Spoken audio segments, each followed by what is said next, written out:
اول حاجه هقولها لكل الناس وخصوصا يعني للزملكاويه، اعتبروه ميسي يا اخي، يعني اعتبروا ميسي. ما احنا ميسي لما بنقعد نقول يا جماعه ده يهودي، ده متصور عند حائط المبكى وهو لابس طاقية اليهود وبيعيط، يا جماعه ده بيدعم اسرائيل، يا جماعه ده ملوش موقف واضح من القضيه الفلسطينيه. تقول لك بص، ما تدخلش السياسه والدين في الكوره، دي كوره، والراجل في الكوره ملوش زي وملوش مثيل، وبيرقص عياله وهو نايم. ده ميسي ما حدش يتكلم عنه.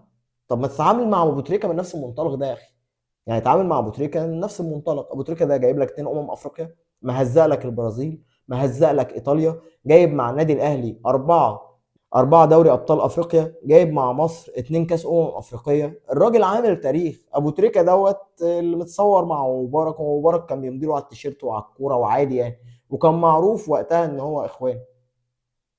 كل الصور اللي انا بشوفتها اللي الزملكاويه او اللي الناس عموما بتطلعها حاليا، إن على ان الصوره بتاعت التويته ان هو بعت مولدات كهرباء في رابعه العدويه، وشوف يا سيسي هتقطع ازاي، وشوف مش عارف ايه هتقطع ازاي.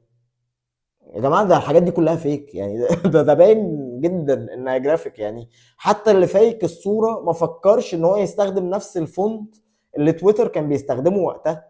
ده مش معموله على الفوتوشوب، دي معموله يعني على البين تول بتاعت ويندوز زمان.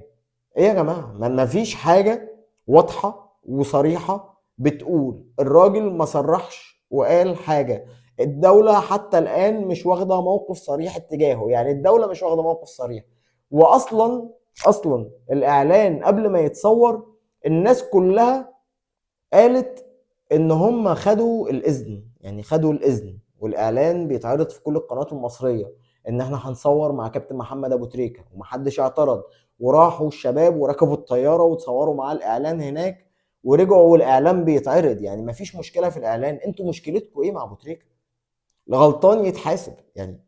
معلش، في لعيبه كوره ادمنت وعملت مصايب وعملت بلاوي في العالم كله، وما زال حتى الان بيتعاملوا معاهم كاساطير. وانا بالنسبه لي ابو تريكه اختلفنا معاه سياسيا او ايدناه سياسيا، وانا من الاشخاص يعني اللي هو ايه، مش من المتيمين بابو تريكه، بس انا بحب ابو تريكه لاعب النادي الاهلي، بحب ابو تريكه اسطوره من اساطير النادي الاهلي، بحب ابو تريكه اللي باع الدنيا كلها واشترى النادي الاهلي، بحب ابو تريكه اللي رفض عروض خياليه من انديه في الوطن العربي ومن انديه بره من لاجل عيون النادي الاهلي.